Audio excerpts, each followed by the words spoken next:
오늘 우리에게 주신 하나님 말씀은 빌립보 2장 5절부터 11절까지 말씀입니다.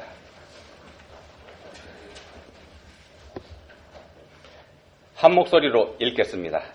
너희 안에 이 마음을 품으라. 곧 그리스도 예수의 마음이니 그는 근본 하나님의 본체시나 하나님과 동등됨을 취할 것으로 여기지 아니하시고 오히려 자기를 비워 종의 형체를 가지사 사람들과 같이 되셨고 사람의 모양으로 나타나사 자기를 낮추시고 죽기까지 복종하셨으니 곧 십자가에 죽으심이라.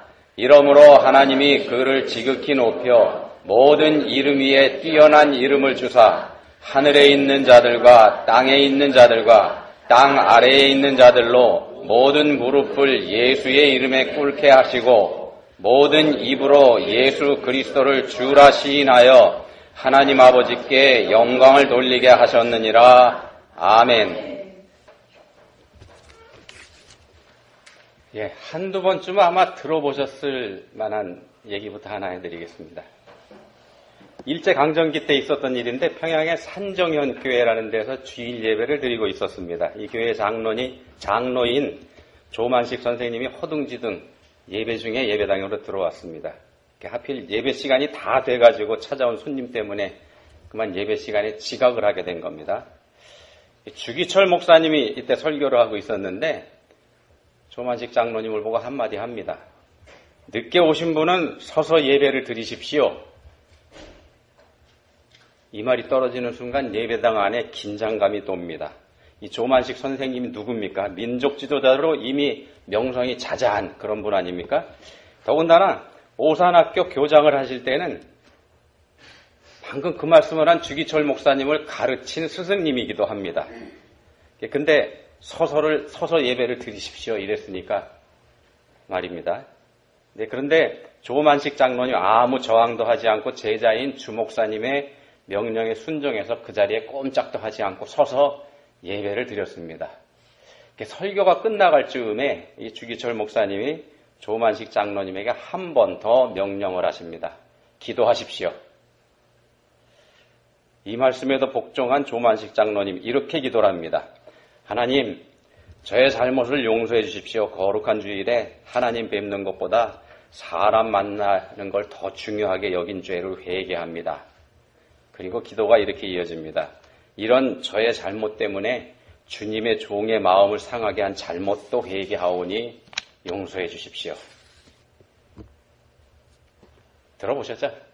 그리스도인의 복종, 이거 얘기할 때 이제 모범적인 예로 자주 인용되는 예화입니다. 조만식 장로님의 복종, 대단하지 않습니까? 자기가 가르친 제자에게 공개적으로 망신을 당하시면서도 그 제자가 주의 종이라는 이유 때문에 복종한다는 거, 이거 생각처럼 그렇게 쉬운 거 아니지 않습니까? 오늘 말씀의 제목을 제가 죽기까지 복종 이렇게 정했습니다. 본문 8절에 이런 표현이 나옵니다. 예수님께서 죽기까지 복종하시면서 겸손한 자의 본이 되셨습니다. 오늘 본문 말씀이 이제 5절부터인데요. 그 바로 앞에 있는 3절에서 겸손한 마음을 가져라 이런 말씀을 합니다. 겸손한 마음을 가져라. 오직 겸손한 마음으로 자기보다 남을 낮게 여기라 이런 말씀을 3절에서 합니다. 그 겸손한 마음에 예를 든 게 본문 말씀입니다. 겸손한 마음의 으뜸의 본이 되는 분이 바로 예수님이다 이런 말씀을 본문에서 하고 있는 겁니다. 이 겸손하신 예수님이 자기를 비워 종의 형체를 가지사 사람들과 같이 되셨다 이렇게 7절에서 말씀을 하고요. 8절에서는 죽기까지 복종하셨다 이런 말씀도 합니다. 이렇게 복종하시고 순종하신 예수님의 마음을 품어라. 그 마음을 품고 살아라 이런 말씀을 5절에서 합니다. 그리고 그렇게 복종하신 예수님께 돌아간 사항이 어떤 건지 본문 9절 이하에서 말씀을 합니다. 이런 겁니다. 가장 뛰어난 이름을 얻어 하늘과 땅과 땅 아래에 있는 자들이 그 앞에 무릎을 꿇게 하신다. 이런 말씀을 합니다. 이게 사항입니다.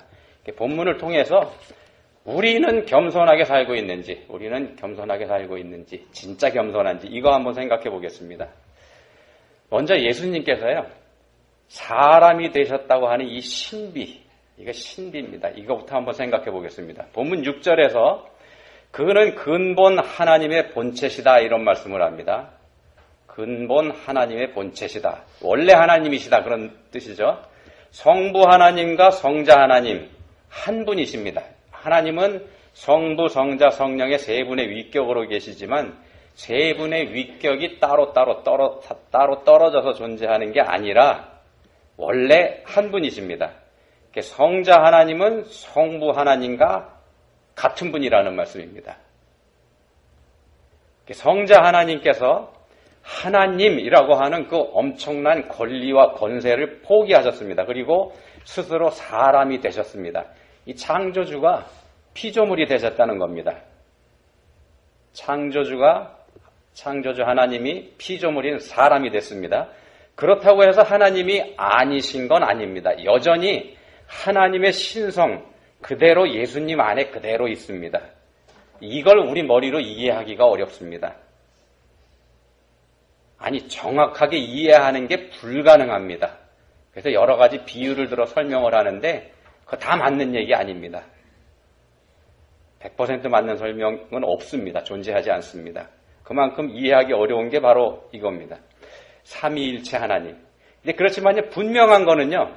성자 하나님께서 우리와 똑같은 사람이 되셨다는 겁니다. 사람이 되셨다는 겁니다. 이 사실만큼은 분명합니다. 우리는 하나님이신 예수님께서 사람이 되신 거 말할 때 육신을 입었다 이런 얘기합니다. 육신을 입었다 이런 얘기합니다만 엄밀하게 말하면 이 표현 정확한 거 아닙니다. 육신을 입었다 이거보다는요.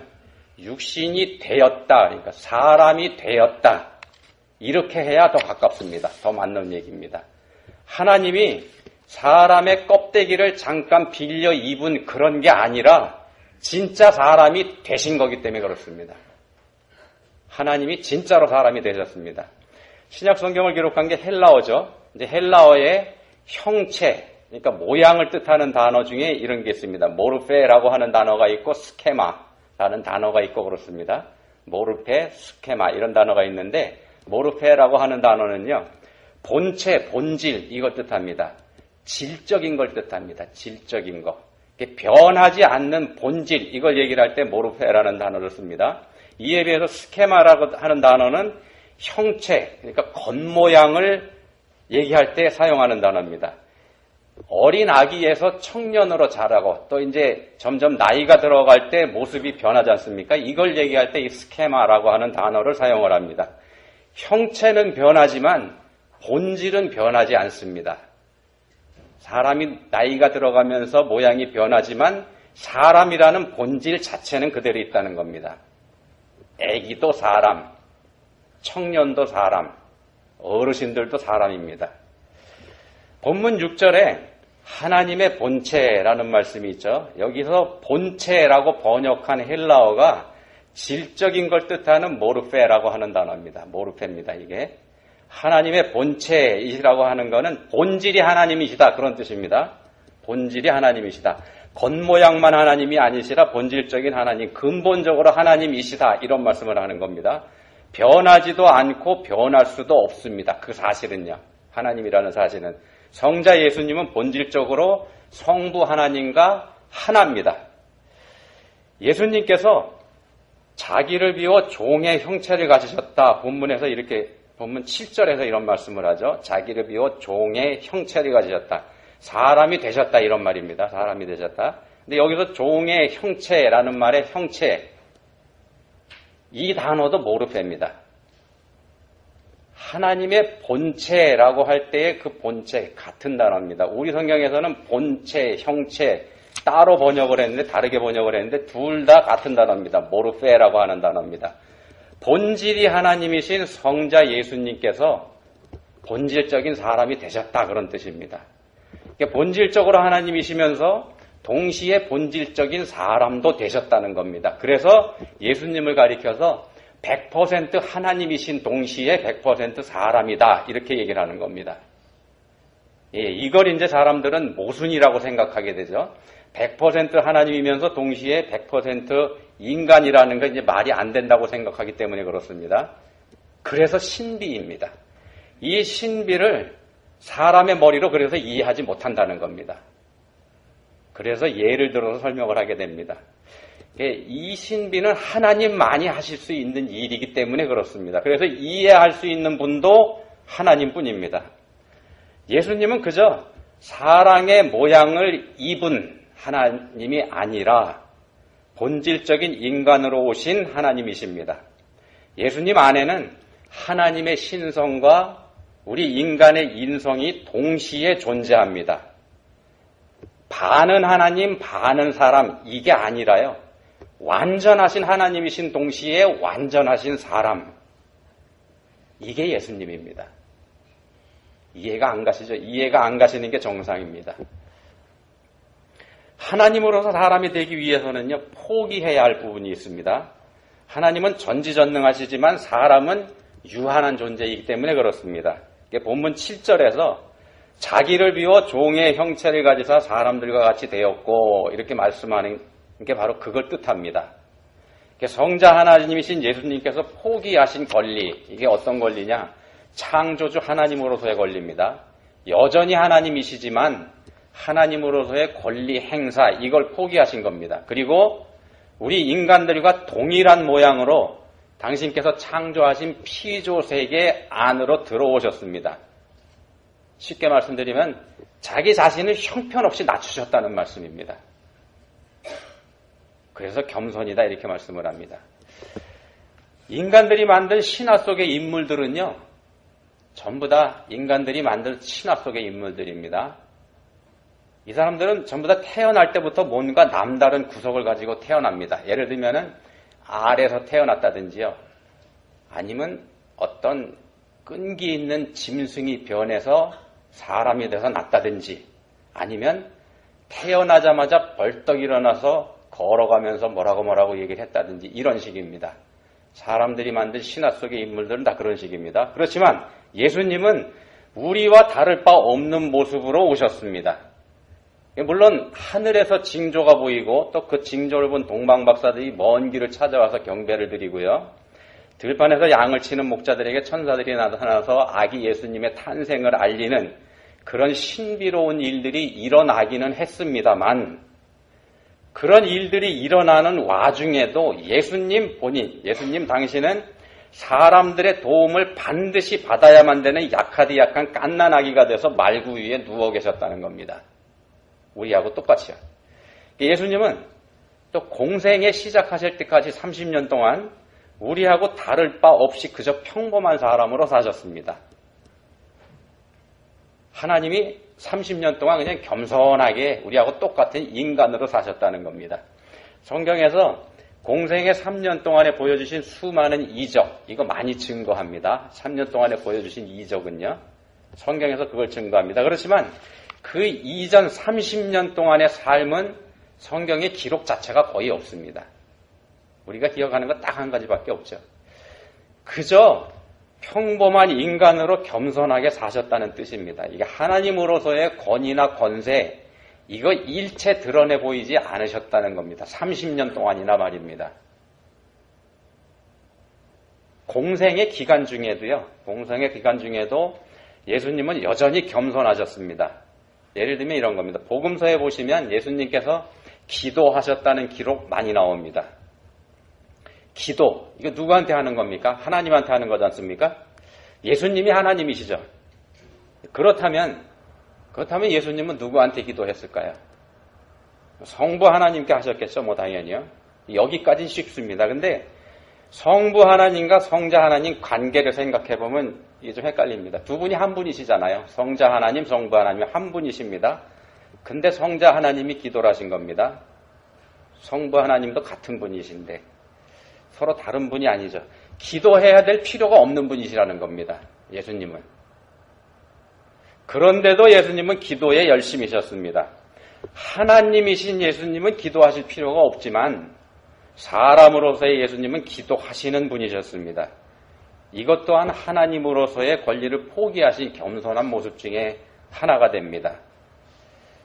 심지어는요, 기도 말씀을 드리고 있는데 심지어 예수님은 사람들에게 도움 요청들 하시기도 하셨습니다. 우리도 기도 부탁하지 않습니까? 예수님도 그러셨다는 겁니다. 반드시 사람의 보호를 받아야 하는 갓난아기로 오신 것도 그 중에 하나가 됩니다만 기도 부탁도 하셨다는 겁니다. 겟세마네 동산에서 마지막 기도하실 때 장면 한번 생각해 보시기 바랍니다. 땀이 핏방울처럼 떨어지도록 혼신의 힘을 다해서 기도하시던 그때 말입니다. 그때는 제자들과의 마지막 만찬을 마치신 후였습니다. 조금 있으면 이제 붙잡혀 가실 겁니다. 가룟 유다를 제외한 11명의 제자들과 같이 동산에 예수님께서 올라가셨습니다. 그리고 그 중에서 베드로와 요한과 야고보 세 사람만 데리고 조금 더 가셔서 나와 함께 깨어 있으라 이런 말씀을 하시죠. 나와 함께 깨어 있으라. 함께 기도하자 그런 뜻입니다. 함께 기도하자. 나를 위해 기도해달라 이런 뜻도 됩니다. 예수님께서 뭐가 아쉬워서 이 사람들한테 함께 기도하자 그러셨을까요? 이 사실은요. 마태복음 26장 41절에 보시면은 시험에 들지 않게 깨어 기도하라. 너희들 자신을 위해서 기도하다 이런 말씀이긴 합니다만 그럼에도 함께 기도하자. 이렇게 도움을 요청하시는 모습으로 제자들한테 다가가셨다는 겁니다. 여러분 한번 보십시오. 기도하자. 기도하라. 이런 말 우리 많이 듣죠. 근데 기도하자. 기도하라. 이런 말씀 들으실 때 허투루 듣지 마시기 바랍니다. 이거 엄청난 특권을 누리라 그런 얘기가 됩니다. 엄청난 특권을 누려라. 왜 그러냐면요. 겟세마네 동산 예를 들어드리고 있는데 이 상황에서도 예수님께서 기도하자고 권하신 제자들 세 사람뿐입니다. 8명의 제자들에게는요. 26장 36절에서 너희는 여기 앉아있으라 그러셨습니다. 너희는 여기 앉아있으라. 물론 이 말씀도 너희도 깨어 기도하라 그런 의미가 여기 들어가 있습니다. 너희도 같이 기도하자 그런 뜻이긴 합니다만 예수님께서 땀이 핏방울처럼 떨어지도록 혼신의 힘을 다 기울여서 기도하시다가 제자들한테 몇 번 왔다 가시지 않습니까? 졸고 있는 제자들 깨워서 같이 기도하자고 권하셨던 거 세 사람뿐입니다. 기도하자는 권고 들으실 때 허투루 듣지 마시기 바랍니다. 기도하실 필요가 없으신 성자 하나님께서 기도에 열심이셨습니다. 스스로 낮은 자리에서 겸손의 본을 보이셨다는 말씀을 드리는 겁니다. 그렇다 그러면은 하물며 기도하지 않고는 시험을 이길 수 없는 우리 인생들이 기도하지 않는다면 어떻게 되겠습니까? 오늘 종려주일입니다. 십자가에 달리기 위해서 예루살렘에 들어가시는 예수님을 호산나를 외치면서 종려나무 가지를 사람들이 흔들어서 환영했었던 거 이거 기념하는 날이죠. 거기서 나온 말이 이제 종려주일입니다. 사람들의 환영을 받으면서 예루살렘에 들어가시는 목적 죽기 위해서 들어가시는 거지 않습니까? 근데 아무도 그 사실 몰랐습니다. 아무도 몰랐지만 예수님 본인은 알고 계셨습니다. 이게 당신께서 십자가에 달려 돌아가셔야만 사람들이 구원받을 수 있다는 사실, 그리고 그게 성부 하나님의 계획이라는 사실, 이거 예수님 처음부터 알고 계셨습니다. 그리고 사람이 돼서 오신 목적도 그 일을 위한 거라는 것, 이것도 다 알고 계셨습니다. 그걸 본문 8절에서는 죽기까지 복종하셨다. 십자가의 죽으심이라 이렇게 표현을 하고 있습니다. 이게 문자 그대로입니다. 성자 하나님이신 예수님은 성부 하나님의 뜻에 복종하셨습니다. 아버지 하나님께서 계획하신 그대로 이루어지도록 최선을 다하신 겁니다. 그게 옳고 그른지 더 나은 방법 없는지 그거 말고 이런 거 찾으려고 하지 않으셨습니다. 아버지께서 하시는 일이면 그게 뭐가 됐든지 가장 좋은 일이다 이런 믿음을 갖고 계셨기 때문입니다. 그리고 순종하고 복종하셨습니다. 이게 처참하게 죽어야만 되는 그런 끔찍한 일인데도 말입니다. 예수님의 관심은요, 그냥 성부 하나님의 뜻이 계획하신 대로 이루어지는 것, 여기에만 관심이 있었습니다. 예수님께서 자주 하신 말씀이 있죠. 성경이 이루어져야 하리라. 이 겸손하신 예수님은요, 창조주로서의 권위와 체면도 다 내려놓고 당신께서 창조하신 피조물들에게 자기 자신을 의탁하기도 하셨습니다. 그리고 또 피조물들에게 죽임을 당하시는 일도 마다하지 않으셨습니다. 피조물에게 순환을 당하시고 심지어 죽임까지 당하는 창조주, 이거 누가 감히 상상이나 할 수 있겠습니까? 상상조차 할 수 없는 일이기 때문에 믿음 없는 세상에서는 이 사실을 받아들이지 못하는 겁니다. 믿음이 없으면 받아들이지 못하는 사실이 바로 이겁니다. 상상도 할 수 없는 일이기 때문입니다. 자, 예수님께서요, 이렇게 철저하게 복종하신 거, 이거 아버지 하나님의 뜻이 이루어지기를 원해서 라고 말씀드렸습니다. 성부 하나님께서 계획하신 모든 일이 계획하신 그대로 이루어지게 하려고 철저하게 복종하신 겁니다. 그게 하나님께 영광이 되기 때문에 그런 거죠. 그게 하나님께 영광이 되기 때문에 그렇게 하셨습니다. 예수님 자신의 영광을 생각하지 않고 오직 성부 하나님의 영광만 생각하셨습니다. 그리고 성부께서 계획하신 그대로 다 감당하시고 난 후에 십자가에 달려서 선언하셨죠. 다 이루었다. 다 이루었다. 이 한마디 말씀 안에 예수님의 겸손과 아버지 하나님께로 향한 순종, 이게 다 들어가 있습니다. 자, 이렇게 오직 하나님의 영광만을 생각하셔서 죽기까지 순종하신 예수님에게 성부 하나님은 어떻게 보답하셨습니까? 아까 읽어드렸죠? 우리가, 이거 바꿔서 말씀드리면은요, 우리가 만약에 예수님처럼 순종한다 그러면 우리에게는 하나님께서 어떤 상을 주실까?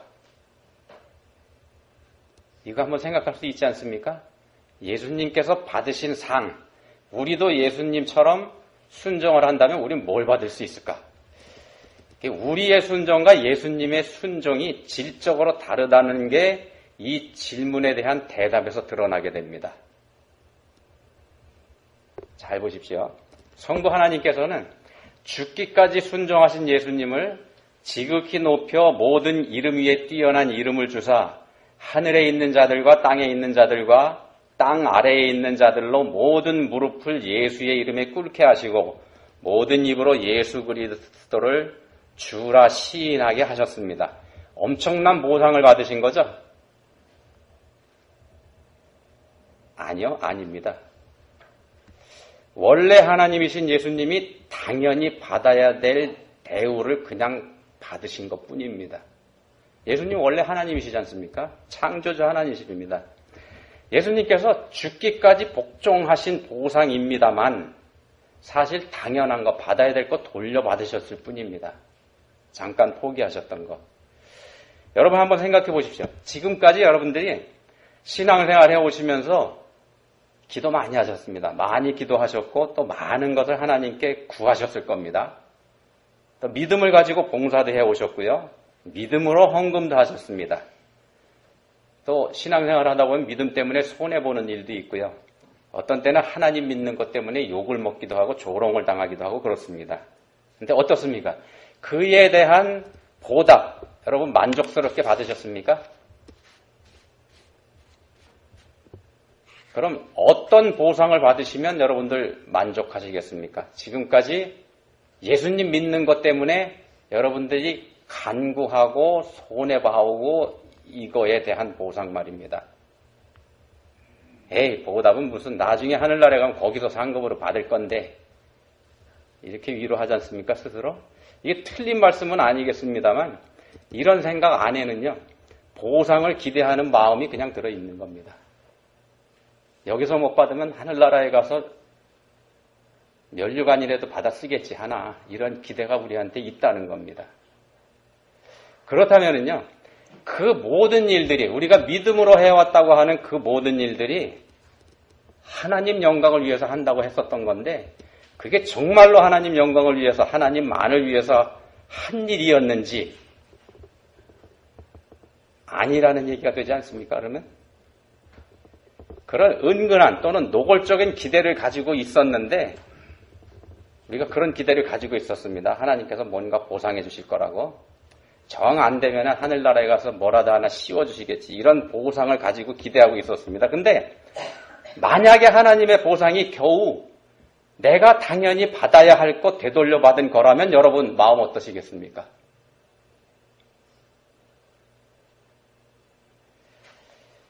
바로 우리가 이런 정도밖에 되지 않기 때문에 예수님께서 사람이 되셔야만 하셨다는 거, 이거 기억하시기 바랍니다. 우리가 그 정도밖에 안 됩니다. 우리가 예수님처럼 온전히 하나님의 영광만을 생각하지 못하기 때문에 우리의 기도가 응답되지 못하기도 하는 겁니다. 기도 응답 받기 어려우시죠? 이유가 여기에 있습니다. 죽기까지 복종하신 예수님처럼 할 수만 있다면 우리에게도 모든 이름 위에 뛰어난 이름, 그거 주실 겁니다. 예수님에게도 주셨으니까요. 그렇지만 우리는 그렇게 못하죠. 우린 예수님처럼 못합니다. 이게 우리가 신앙생활하면서 만족하지 못하는 이유가 뭐겠습니까? 이 하나님 영광을 위한다고 하는 우리 마음속에 그 하나님 영광, 우리가 위한다고 하는 그 하나님 영광에 기대서 나도 곁다리로 내 영광도 좀 얻어보려는 마음이 우리 속에 있기 때문 아니겠습니까? 그런 욕망이 우리를 한없이 교만하게 만든다는 겁니다. 그 욕망이 우리를 한없이 교만하게 만듭니다. 그렇기 때문에 우리 예수님께서 우리 대신에 십자가에 달리셔야만 하셨던 겁니다. 우리는 이 교만을 떨쳐버릴 수가 없기 때문인 거죠. 우리가 본질적인 죄인이라는 게 여기서도 분명하게 드러나는 겁니다. 그래서 우리는 죽기까지 복종하신 예수님을 닮기 위해서 부단히 힘써야지만 되는 겁니다. 그 예수님 닮기 위해서 우린 부단히 힘써야지 됩니다. 죽기까지 복종하신 예수님 닮아가는 우리 모두가 될 수 있기를 축원드립니다. 기도하시겠습니다.